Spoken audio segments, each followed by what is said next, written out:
El derecho del trabajo es un desprendimiento del derecho civil, ya que su antigüedad no se remota ni siquiera a 200 años atrás. Para comprender las razones de esa decisión, debemos reparar un dato jurídico de inmensas repercusiones sociales, que es el de los principios que inspiran el ordenamiento civil. Los supuestos del ordenamiento laboral son muy distintos a los del civil. Se entiende que los sujetos de la relación laboral no son materialmente desiguales, por lo que uno tiene poder económico y el otro no. Por lo tanto, al último de estos le falta libertad, porque los trabajadores no tienen poder económico y los patrones sí. Por lo cual, se requiere que esta regulación sea equilibrada para balancear con la ventaja jurídica la desventaja inmaterial, y de este modo contribuir a la materialización de la justicia y la paz. Hola querida audiencia, les damos la bienvenida al programa ¿Por qué es tu derecho? Mi nombre es Rocío Dolores y en este primer programa nos acompañan mis compañeras Ana Laura, Itzel y María Fernanda. En el tema de hoy les hablaremos acerca de las relaciones individuales del trabajo, en el cual debemos decir que es un tema muy extenso en el cual les pedimos que tomen asiento y comencemos con este primer podcast. Se hablará de temas importantes, tales como los periodos vacacionales, los días festivos obligatorios, ya que se tienen que pagar al doble si se elabora, el valor del por qué es importante la capacitación dentro de las empresas, dentro del adiestramiento para los empleados, pagos de prima y que también los trabajadores pueden aportar para el beneficio de la empresa, creando nuevas inversiones, ir creciendo moralmente e intelectualmente. Así es, compañera, pero creo que antes de comenzar es importante que podamos recalcar cuál es la definición del derecho del trabajo, en el cual el maestro de la Cueva dice: el derecho del trabajo en su aceptación más amplia se entiende como un conjunto de normas que a cambio del trabajo humano intentan realizar el derecho del hombre a una existencia que sea digna de la persona humana. Asimismo, el maestro Alfredo Sánchez Alvarado expresa que el derecho del trabajo es un conjunto de principios y normas que regulan en sus aspectos individual y colectivo las relaciones entre trabajadores y patrones, entre trabajadores entre sí y entre patrones entre sí, mediante la intervención del Estado, con el objeto de tutelar a todo aquel que preste un servicio subordinado y permitirle vivir en condiciones dignas que como ser humano le corresponden para que pueda alcanzar su destino.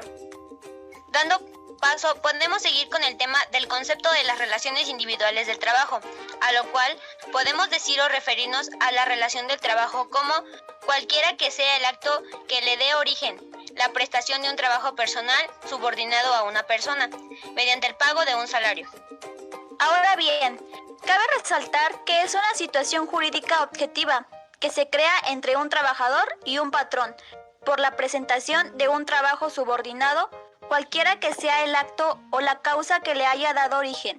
Esto es, se da esta en presencia de una situación de hecho que activa un estatuto objetivo de carácter jurídico, integrado por normas tanto nacionales como internacionales, por lo cual puede ser denominada contractualmente, lo cual implica que una relación jurídica solo se perfecciona mediante la suscripción de un contrato, lo cual no ocurre en materia laboral. Pues sí, como veremos más adelante, el contrato de trabajo está regulado por las normas jurídicas. La relación jurídica patrón-trabajador surge aún sin la existencia formal del contrato, formulado en forma escrita, siempre y cuando se den los elementos de trabajo subordinado y pago de salario. Es suficiente el hecho de prestar un servicio para que surja la relación laboral, lo que quiere decir que puede existir una relación de trabajo sin que exista con anterioridad una relación de trabajo, pero no viceversa, aun cuando normalmente se da por anticipo un contrato escrito, verbal o táctico. Es decir, el hecho que exista un contrato de trabajo no supone de modo necesario la relación laboral, ya que puede haber contrato o nunca darse la relación de trabajo. Ahora bien, el acto que origina la relación del trabajo bien puede ser un contrato u otro que dé origen a una relación laboral, por la cual el el acuerdo de voluntades no podrá ser sector de la vida de relación, porque esa función la cumple un estatuto, la ley y los contratos colectivos, entre otros ordenamientos. A lo cual podemos decir que el contrato individual de trabajo, cualquiera que sea su forma o denominación, es aquel por virtud del que el cual una persona se obliga a prestar un trabajo personal subordinado, mediante un pago de un salario. Esta bajo obediencia y acatamiento de órdenes sin confundir la subordinación. Esto es cuando un trabajador recibe órdenes de un superior jerárquico, con la sumisión, que es la realización de actos en contra de la voluntad del sujeto, que ésta a su vez se obliga a remunerar por servicios mediante un pago. A lo cual, de acuerdo a la definición, podría destacarse los siguientes elementos. Elementos subjetivos, trabajador, patrón. Estos siempre son consistentes. Elementos objetivos, prestación de un trabajo personal subordinado, efectuando un pago de salario.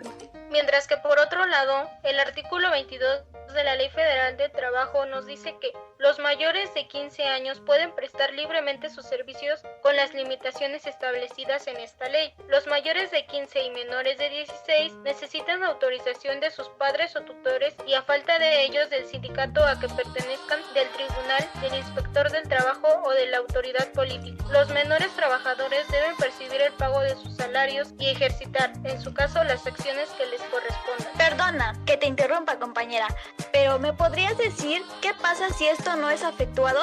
Claro, compañera.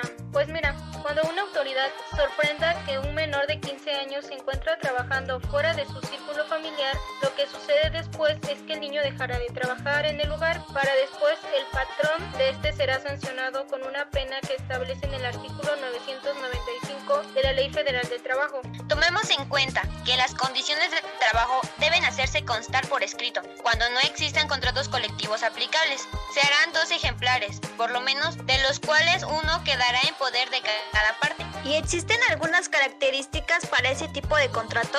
Sí, por supuesto, pues las características del contrato individual de trabajo pueden ser contrato dirigido, porque en dicho contrato el Estado fija los límites máximos o mínimos de la relación laboral, como ejemplo, la jornada de trabajo y la remuneración, con la facilidad de nivelar la desigualdad entre ambas partes. El contrato bilateral, este genera obligaciones para ambos contratantes. Contrato oneroso, ya que ambas partes obtienen una utilidad mutua de su contraparte. Además, el contrato conmutativo, pues la prestación que implica se entienden semejantes. El contrato de tacto sucesivo, ya que las obligaciones adquiridas por la parte se cumplen sucesivamente en el transcurso de la duración del contrato. Contrato consensual, pues el hecho de manifestar su voluntad, las partes se realiza. Contrato normado, porque la mayor parte de su contenido es obtenido de fuentes externas como leyes, disposiciones administrativas y convenios colectivos. Por otro lado, según el artículo 25 de la Ley Federal de Trabajo, nos dice que el escrito en que consten las condiciones de trabajo deberá contener: fracción 1. Nombre, nacionalidad, edad, sexo, estado civil, clave única de registro de población, registro federal de contribuyentes y domicilio del trabajador y del patrón. Fracción 2. Si la relación de trabajo es para obra o tiempo determinado por temporada, de capacitación inicial o por tiempo, y en su caso si está sujeta a un periodo de prueba. Fracción 3. El servicio o servicios que deban prestarse, los que se determinan con la mayor precisión posible. Fracción 4. El lugar o los lugares donde se deba presentarse el trabajo. Fracción 5. La duración de la jornada. Fracción 6. La forma y el monto del salario. Fracción 7. El día y lugar del pago del salario. Fracción 8. La indicación de que el trabajador será capacitado o adiestrado en los términos de los planes y programas establecidos o que se establezcan en la empresa conforme a lo dispuesto a la ley. Y fracción 9. Otras condiciones de trabajo, tales como días de descanso, vacaciones y además que convengan al trabajador y al patrón. Fracción 10. La designación de beneficios a los que refiere el artículo 501 de esta ley, para que el pago de los salarios y prestaciones devengados y no cobradas a la muerte de los trabajadores o a las que generen por su fallecimiento o desaparición derivados de un acto delincuencial. Pero también existen algunas excepciones dentro de todo esto, ya que no todo lo que pensamos o hacemos es válido. Como por ejemplo, según el artículo 29 de la Ley Federal del Trabajo, queda prohibida la utilización de menores de 18 años para la prestación de servicios fuera de la República, salvo que se trate de técnicos, profesionales, artistas, deportistas y en general de trabajadores especializados. Pero, ¿cómo podemos saber cuáles son los elementos con los que cuenta el contrato individual del trabajo? Con todo lo mencionado anteriormente, podemos decir que el primer elemento es el trabajador, a lo cual, como ya sabemos, es una persona física la cual presta sus servicios a otra, ya sea una persona física o moral. Después, en el segundo elemento es el patrón, que este resulta ser una persona física o moral, como se dijo anteriormente, el cual emplea los servicios de uno o más trabajadores, y el último elemento es la remuneración. Este debe de recibir una retribución por la prestación de los servicios físicos o intelectuales. Pero ojo, querida audiencia, pues ya que todo convenio o liquidación para que sea válido debe hacerse por escrito. Tengo una duda con todo esto y creo que nuestra audiencia de igual manera la tendrá. Y mi pregunta es, ¿cómo sabemos cuál es la duración de la relación de trabajo? Buena pregunta, pues según el capítulo 2, llamado de la duración de las relaciones de trabajo, en su artículo 35 nos dice que las relaciones de trabajo pueden ser para obra o tiempo determinado, por temporada o por tiempo indeterminado, y en su caso podrá estar sujeto a prueba o a capacitación inicial. A falta de las estipulaciones expresadas, la relación será por tiempo indeterminado. Conforme a lo anterior, podemos deducir que existen diferentes tipos de contratos de trabajo, estos de acuerdo a sus firmantes, derechos y obligaciones. Estos pueden ser los siguientes. Por tiempo determinado. Es aquel en donde se determina el tiempo por el cual el trabajador prestará sus servicios al patrón. Según el artículo 37, nos dice que el señalamiento de un tiempo determinado puede únicamente estipularse en los casos siguientes. Fracción primera, cuando lo exija la naturaleza del trabajo que se va a prestar. Fracción segunda, cuando tenga por objeto sustituir temporalmente a otro trabajador. Y fracción tercera, en los demás casos previstos por esta ley. Por tiempo indeterminado. Este tipo de contrato no se encuentra sujeto a tiempo, es decir, que mediante este contrato el trabajador presta sus servicios sin que éste tenga un vencimiento expreso. El artículo 39-A, en las relaciones de trabajo por tiempo indeterminado o cuando excedan de 180 días, podrá establecerse un periodo a prueba, el cual no podrá exceder de 30 días por obra determinada. Este tipo de contratos se da cuando un trabajador es contratado por el patrón únicamente por una obra en específico. Por ejemplo, la construcción de una casa habitación. El señalamiento de una obra determinada puede únicamente estipularse cuando lo exija su naturaleza. Por obra indeterminada. Este contrato le expresa al trabajador que su trabajo será por cuantas obras tenga que realizar o laborar, sujetando únicamente a la determinación de la o de las obras en concreto, por temporada. En este contrato, el trabajador presta sus servicios durante un tiempo que dure la temporada, por ejemplo, la cosecha de caña eventual. Este trabajo lo desarrolla el trabajador cuando así sea necesario por parte del patrón. Ejemplo, un mecánico, un técnico en computación. Pero debemos de retomar un punto muy importante. Para cada uno de estos contratos, según la Ley Federal del Trabajo, en su artículo 3b, nos hace mención acerca de que en la relación del trabajo para la capacitación inicial, con el fin de que el trabajador adquiera conocimientos y habilidades, los cuales deben ser necesarios para la actividad que vaya a realizar, tendrán una duración máxima de 3 meses a excepción de gerentes, puestos de dirección, pues el de ellos serán de 6 meses, en los cuales se disfrutará del salario, la garantía de la seguridad social y las prestaciones que se le atribuyan.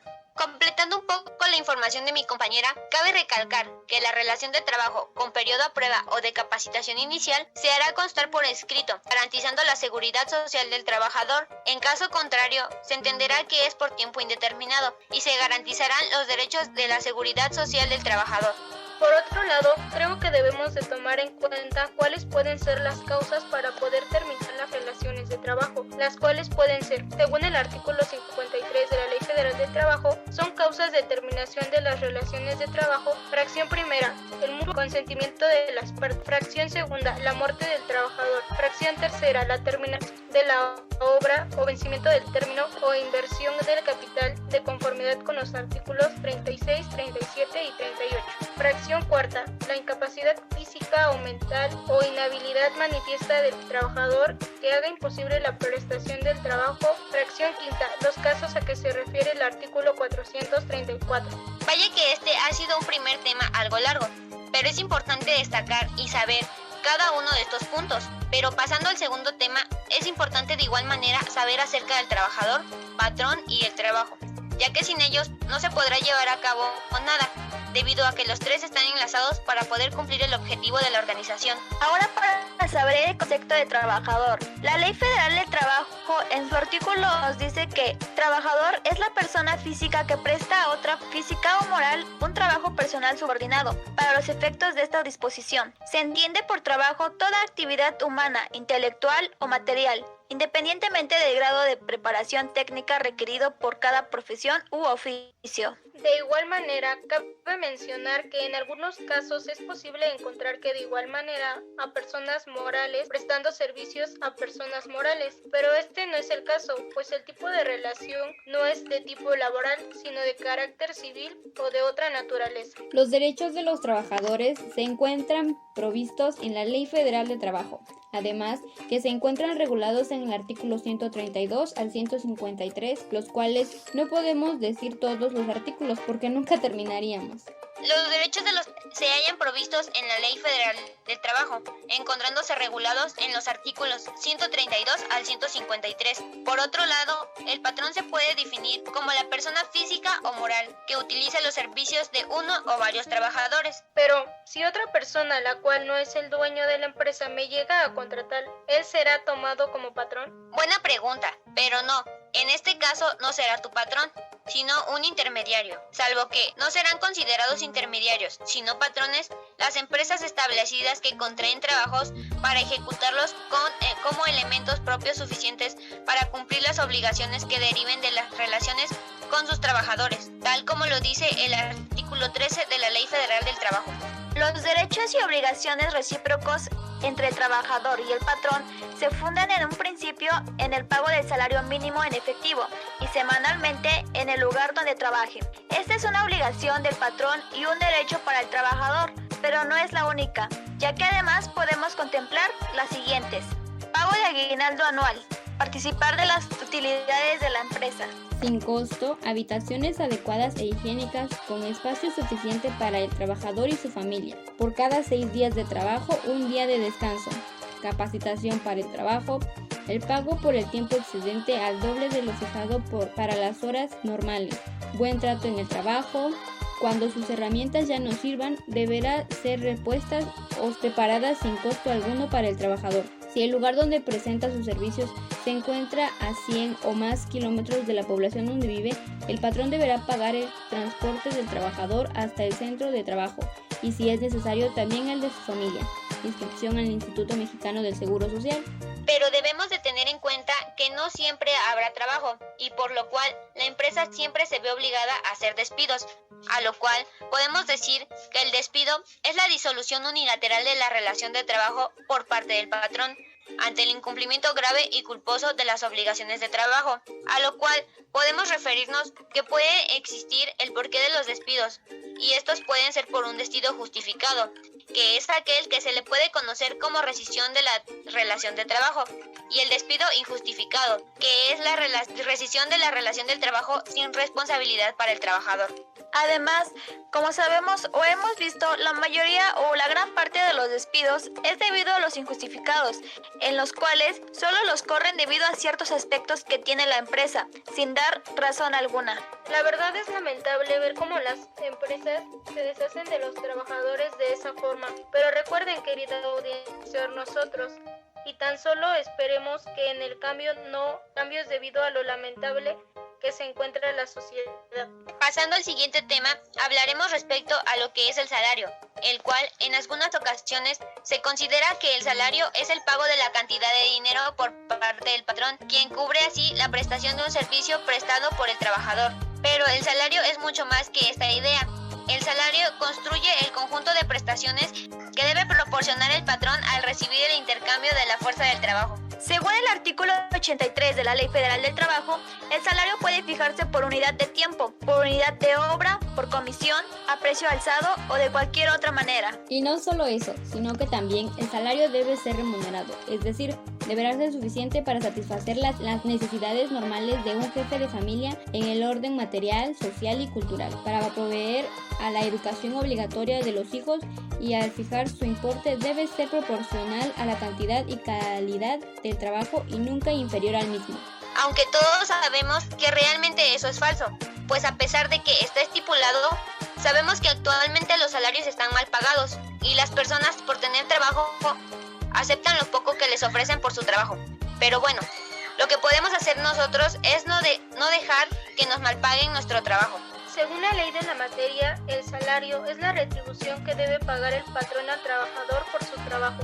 Señala la ley que el salario se integrará con todas las prestaciones que se entreguen al trabajador por su trabajo, llámese pagos hechos en efectivo por cuota diaria, gratificaciones, percepciones, habitación, primas, comisiones y prestaciones en especie. Es posible fijar dicho salario por unidad de tiempo, por unidad de obra, por comisión, a precio alzado o de cualquier otra manera consensada por las partes. Debe ser beneficioso y nunca menor al fijado como mínimo por la ley.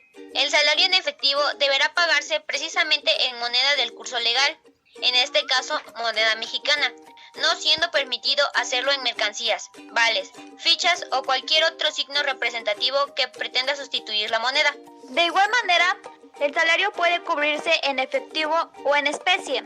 Pero, ¿cómo es eso posible? Si anteriormente se dijo que solo se podrá hacer mediante la manera de curso legal. Buena observación, compañera. Hemos comentado que el salario en efectivo debe cubrirse en moneda de curso legal y que además se puede cubrir en especie, debiendo este proporcional al que se cubra en efectivo. Esta proporcionalidad se materializa si hablamos del salario mínimo, en cuanto a pagarse necesariamente en efectivo. De ahí que el salario en especie podrá cubrirse únicamente si se excede de esta cantidad. Además, el artículo 103 de la Ley Federal de Trabajo hace referencia a lo anterior, lo cual nos dice que los almacenes y tiendas en que expenda ropa, comestibles y artículos para el hogar podrán crearse por convenios entre los trabajadores y los patrones de una o varias empresas de conformidad con las normas siguientes. Fracción 1. La adquisición de las mercancías será libre sin que pueda ejercerse coacción sobre los trabajadores. Fracción 2. Los precios de venta de los productos se fijarán por convenio entre los trabajadores y los patrones y nunca podrán ser superiores a los precios oficiales y en su efecto a los corrientes en el mercado. Fracción 3. Las modificaciones en los precios se sujetarán a lo dispuesto en la fracción anterior. Y fracción 4. En el convenio se determinará la participación que corresponda a los trabajadores en la administración y vigilancia del almacén o tienda. Algunas consideraciones importantes que debemos de tener en cuenta relativas al salario podrían ser las siguientes. Al trabajo igual desempeñado en el puesto, jornada y condiciones de eficiencia también iguales, debe corresponder salario igual. Los trabajadores tendrán derecho a un aguinaldo anual que deberá pagarse antes del día 20 de diciembre, equivalente a 15 días de salario por lo menos. Los trabajadores que no hayan cumplido el año de servicios, con independencia de que se encuentren laborando o no en la fecha de liquidación del aguinaldo, tendrán derecho a que se les sea pagada la parte proporcional del mismo, conforme el tiempo que hayan trabajado. Los plazos para el pago del salario no deberán ser mayores de una semana para las personas que desempeñan un trabajo material y de 15 días para los demás trabajadores. Para la protección del mismo, el artículo 98 de la Ley Federal de Trabajo nos dice que los trabajadores dispondrán libremente de sus salarios. Cualquier disposición o medida que desvirtúe este derecho será nula. Y no solo eso, sino que el salario deberá ser pagado solamente al trabajador, salvo en los casos en que esté imposibilitado para efectuar personalmente el cobro. El pago se hará en la persona que designe como apoderado mediante carta poder suscrita por 2 testigos. Como hemos visto, todo lo relacionado al tema, la mayor parte queda estipulada por la Ley Federal del Trabajo y la parte de la integración del salario están comprendidos en los artículos del 90 al 97. Los salarios mínimos podrán ser de 2 tipos: generales, que aplican para una o varias áreas geográficas, es decir, son aplicables en una o más entidades federativas, o bien profesionales, que son concretos para una rama determinada de la actividad económica o para profesiones, oficios o trabajos especiales en una o varias áreas geográficas. Finalmente, cabe mencionar que la ley indica que los salarios mínimos no podrán ser objeto de compensación, descuento o reducción, salvo casos excepcionales como pensiones alimenticias decretadas por la autoridad competente. pago de rentas de las habitaciones de los trabajadores y pago de abonos para cubrir préstamos provenientes del Fondo Nacional de la Vivienda para los Trabajadores.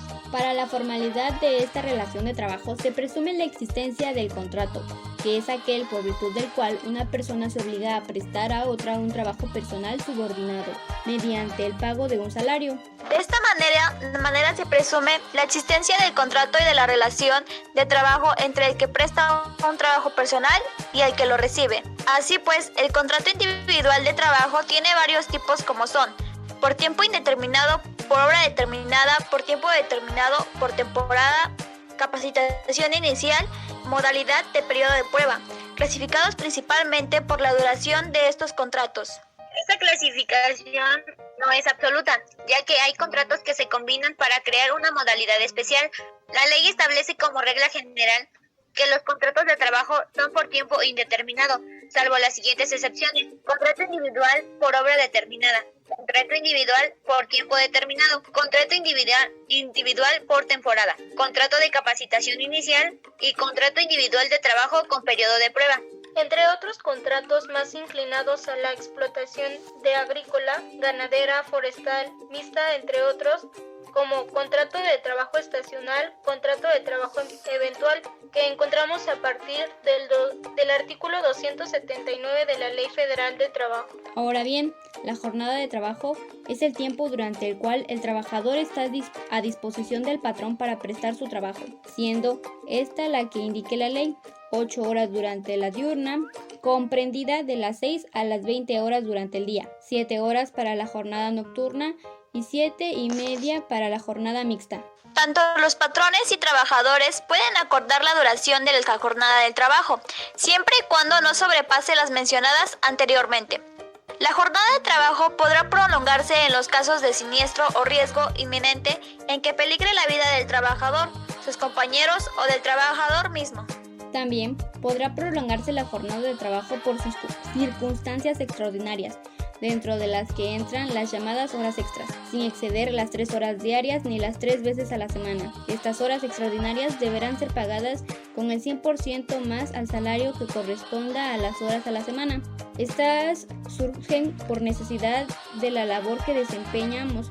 Tal vez no concluimos nuestro trabajo y necesitamos permanecer más tiempo extra para cumplir la tarea, y en muchas otras circunstancias es por convicción del trabajador, por obtener un poco más de ingreso. Una vez determinada la jornada de trabajo, le corresponde al trabajador el disfrute de por lo menos un día de descanso por cada 6 de labor, además de que se procura que sea un día domingo. Es bien sabido que, dentro del ámbito laboral, existen empleos que no exigen laborar el día domingo. La ley marca que si esto ocurre, deben, en estos casos, el trabajador acceder a una prima del 25% adicional.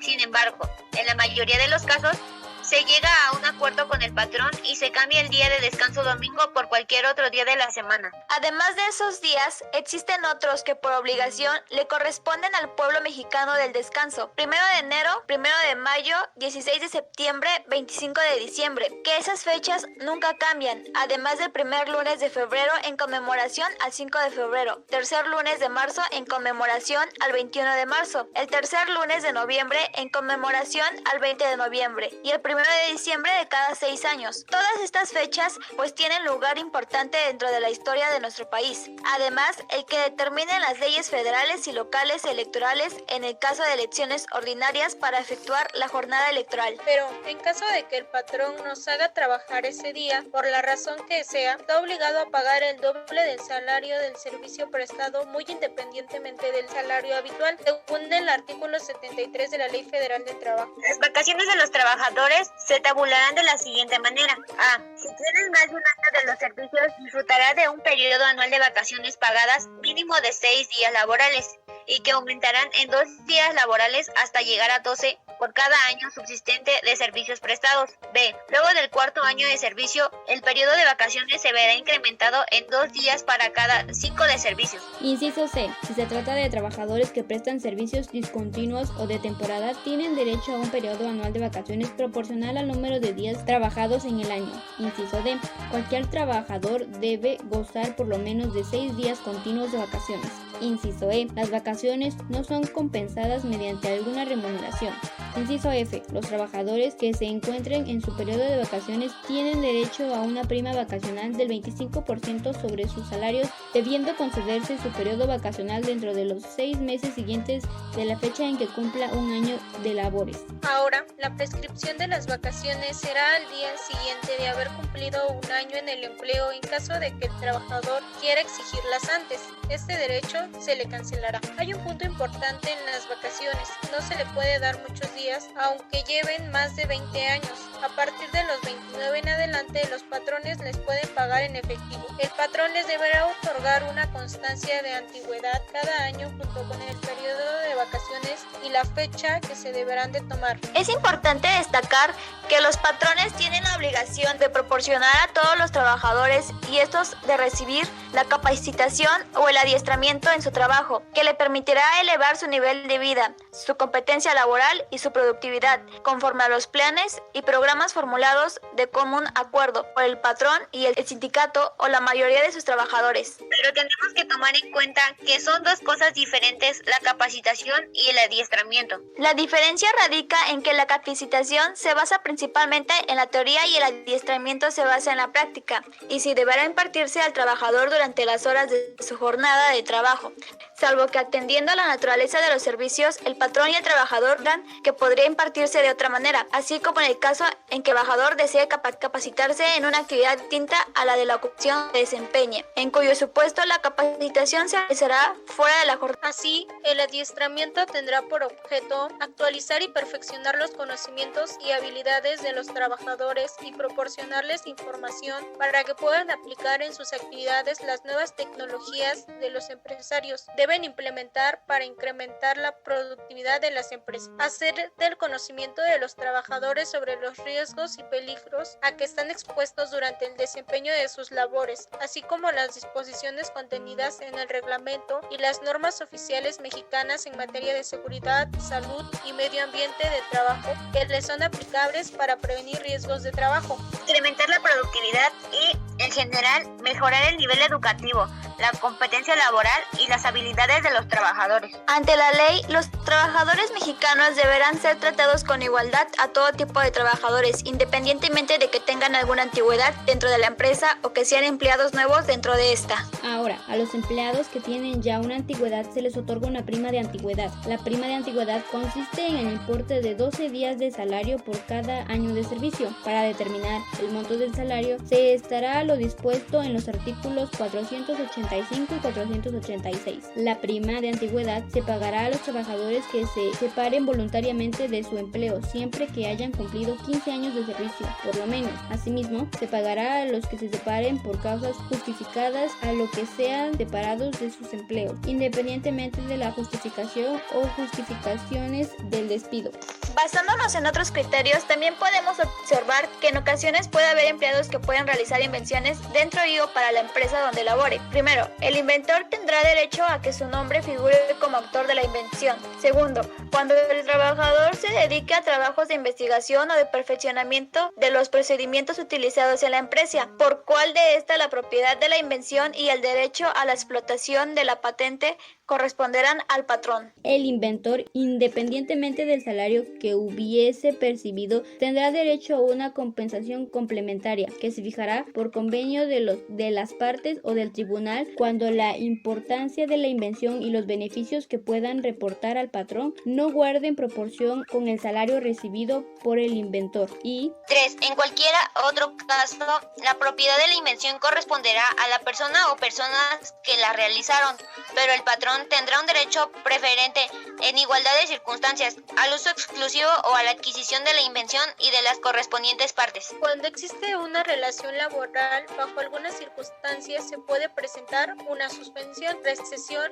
o terminación de las relaciones de trabajo, y la Ley Federal del Trabajo contempla dentro de su articulado las causas que son justificadas para que esto se dé. Se puede entender como suspensión a la interrupción temporal de la relación laboral. La característica principal de la suspensión es que afecta los derechos y obligaciones fundamentales que nacen con motivo de la relación contractual. Es necesario señalar que la suspensión se clasifica en relativa y absoluta. La suspensión relativa es la que interrumpe temporalmente algunas de las obligaciones principales de cualquiera de las partes. Un ejemplo muy claro sería una incapacidad por maternidad. Este tiempo de la madre trabajadora no laborará, pero tendrá derecho a cobrar el 100% de su salario. En la suspensión absoluta, interrumpe temporalmente las principales obligaciones de ambas partes, como por ejemplo cuando el trabajador disfrute de un permiso sin goce de salario. Este no laborará y el patrón no tiene la obligación de pagar el salario. La antigüedad sigue corriendo. El artículo 42 de la Ley Federal del Trabajo nos dice que son causas de suspensión temporal de las obligaciones de prestar el servicio y pagar el salario sin responsabilidad para el trabajador y el patrón. Primera, la enfermedad contagiosa del trabajador. Segundo, la incapacidad temporal ocasionada por un accidente o enfermedad que no constituya al riesgo del trabajo. Tercera, la prisión preventiva del trabajador seguida de sentencia absoluta, si el trabajador obró en defensa a la persona o de los intereses del patrón, de la obligación de pagar los salarios que hubiese dejado de percibir aquel. Fracción cuarta, el arresto del trabajador. Fracción quinta, el cumplimiento de los servicios y el desempeño de los cargos mencionados en el artículo 5 de la Constitución y de las obligaciones consignadas en la fracción segunda, artículo 31 del mismo documento. Fracción sexta, la designación de los trabajadores como representantes ante los organismos estatales, juntas de conciliación y arbitraje, Comisión Nacional de Salarios Mínimos, Comisión Nacional para la Participación de los Trabajadores en las Utilidades de las Empresas y en otros semejantes. Fracción séptima, la falta de documentos que exijan las leyes y reglamentos necesarios para la prestación del servicio cuando sea imputable al trabajador. Aunque también en cada uno de los supuestos expresados anteriormente existe un tiempo que tardará la suspensión en surtir sus efectos, pues en caso de los dos primeros supuestos, la suspensión surte sus efectos desde la fecha en la que el patrón tenga conocimiento de la enfermedad contagiosa o desde que se produzca la incapacidad para el trabajo, hasta que determine el periodo fijado por el Instituto Mexicano del Seguro Social, o antes si desaparece la incapacidad para el trabajo, y en los supuestos 3 y 4, desde el momento en el que el trabajador demuestre estar detenido a disposición de las autoridades judiciales o administrativas, hasta la fecha en la que cause ejecutoria la sentencia que lo absuelva o determine el arresto. En los supuestos 5 y 6, desde la fecha en que deban prestarse los servicios o desempeñarse los cargos hasta por un periodo de 6 años, y el último supuesto desde la fecha en el que el patrón tenga conocimiento del faltante de documentación hasta por un periodo de 2 meses. La suspensión de la relación laboral es distinta de la interrupción de la relación laboral, pues como se ha mencionado, en la primera no existe la obligación de prestar el servicio ni de pagar. En cambio, en la segunda, aun cuando no existe la obligación de prestar el servicio, sí existe la obligación de pagar el salario, y de esta manera estaría defendiendo el principio de estabilidad en el empleo. La rescisión se puede entender como el acto mediante el cual una de las partes da por concluida de manera unilateral la relación laboral, invocando una causa grave de incumplimiento de la otra. El despido es considerado por la ley como una forma de rescisión, un acto unilateral por virtud de la cual el trabajador da por terminada la relación laboral, invocando una causa grave de incumplimiento de sus obligaciones por parte del trabajador, eximiendo al patrón de toda responsabilidad. Es de gran trascendencia el aviso por escrito que el patrón debe dar al trabajador de la fecha, causa o causas de la rescisión de la relación laboral, principalmente en los contratos de trabajo por tiempo indeterminado. La falta del aviso que debe dar el patrón implica por sí sola la inutilidad que el patrón pueda manejar otra excepción, porque caracteriza de una relevancia jurídica y la Junta condenada al patrón a indemnizar al trabajador o a reinstalarlo según la acción que haya ejercido. De acuerdo con el artículo 47 de la Ley Federal del Trabajo, son causas de rescisión de la relación del trabajo sin responsabilidad para el patrón. Fracción primera, engaño del trabajador o del sindicato que lo propones para obtener del patrón la contratación con certificados falsos o referencias en las que se le atribuyen al trabajador capacidades, aptitudes o facultades de certeza. Fracción segunda, faltas de prioridad u honradez, actos de violencia, amagos, injurias, malos tratamientos dentro del servicio en contra del patrón, sus familiares o del personal directivo o administrativo de la empresa. Fracción tercera, faltas de propiedad u honradez del trabajador, actos de violencia, amaros, injurias o malos tratamientos en contra de algunos de sus compañeros, así como consecuencias de ellos se altera la disciplina del lugar en que se desempeña el trabajo. Fracción cuarta, faltas de probidad u honradez, actos de violencia, amagos, injurias, malos tratamientos fuera del servicio en contra del patrón, sus familiares, personal directivo o administrativo de la empresa. Fracción quinta, perjuicios materiales intencionales. Esta causal se establece debido a que el patrón sufre una merma en su patrimonio con la conducta del trabajador. Fracción sexta, negligencia. Si el trabajador por negligencia inexcusable de su parte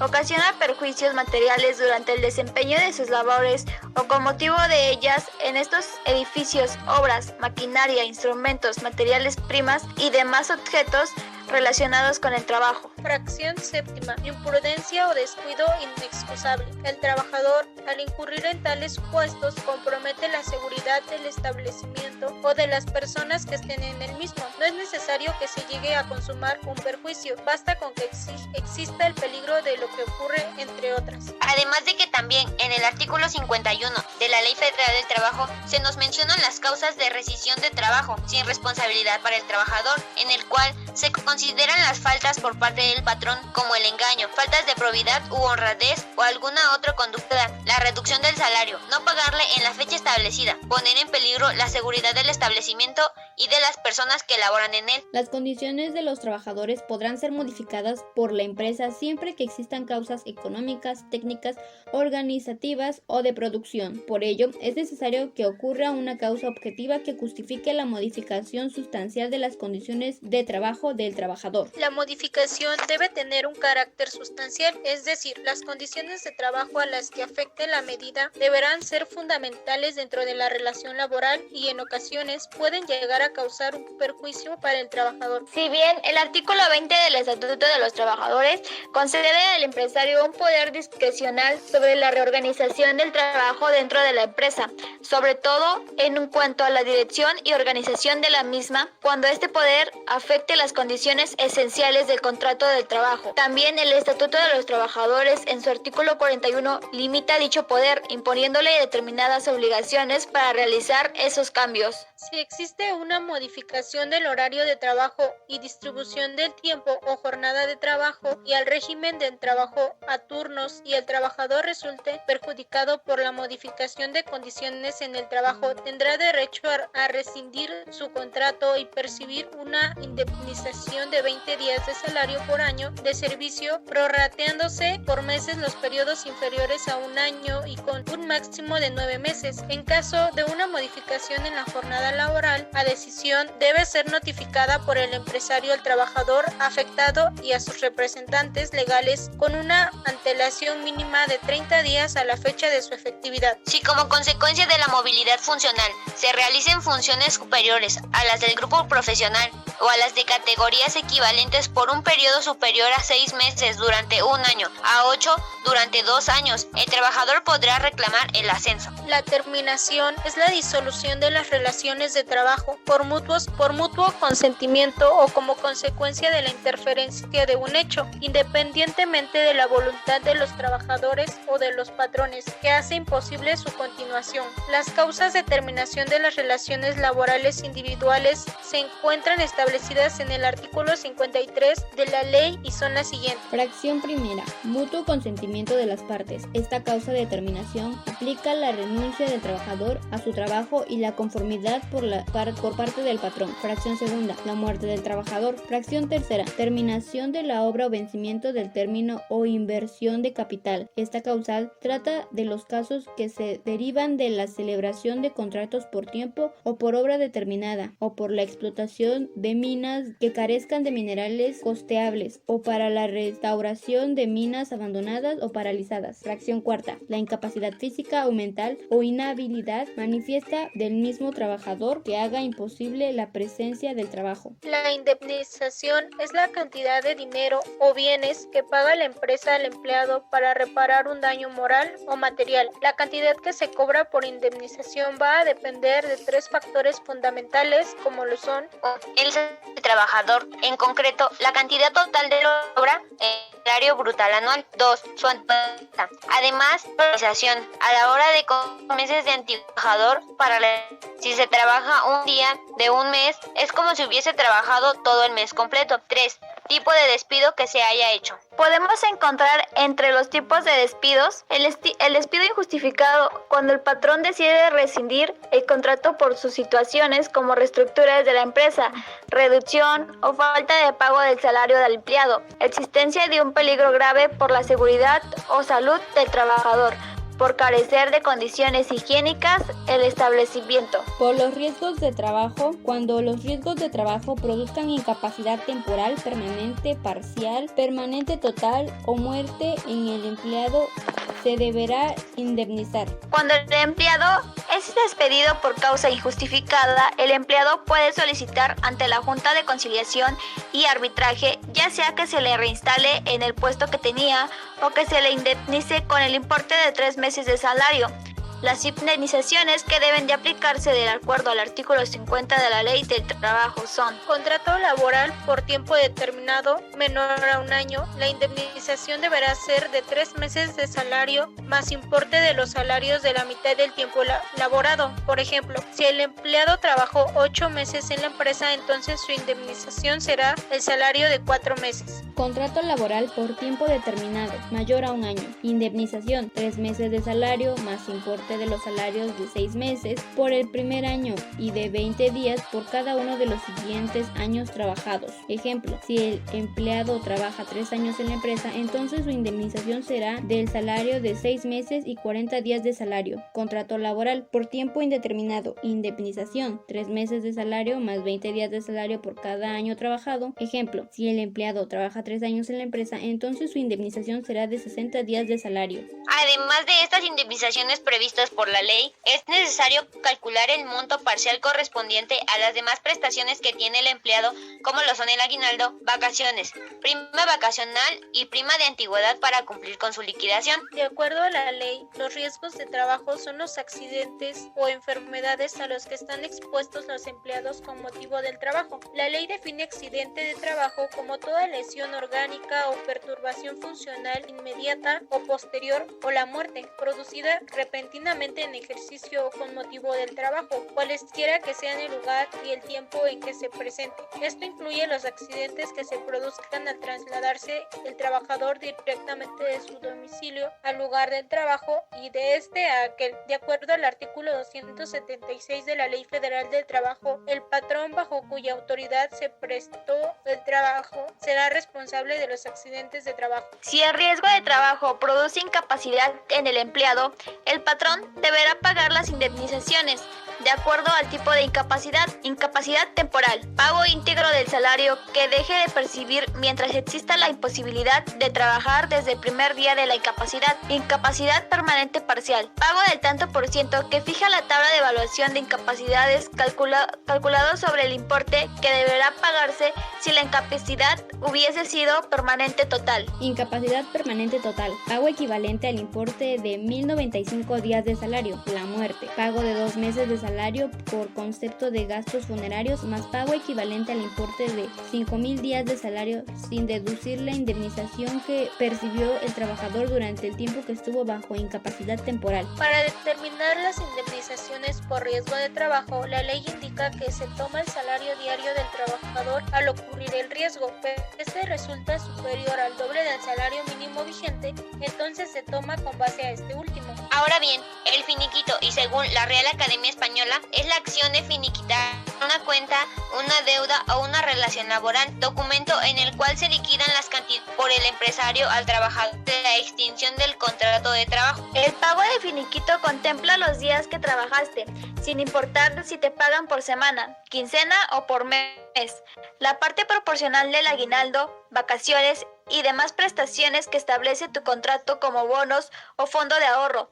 Si trabajaste por más de 15 años, también debes recibir una prima de antigüedad. Para calcular el finiquito, los datos que se deben tener son fecha de ingreso, fecha de salida, salario diario, días trabajados, días pendientes de vacaciones, por si da la empresa de prima vacacional y días de aguinaldo. Posteriormente, se toman los días laborados no pagados y se multiplican por el salario diario. Se calcula el aguinaldo con el salario diario por los días de aguinaldo que te dé la empresa.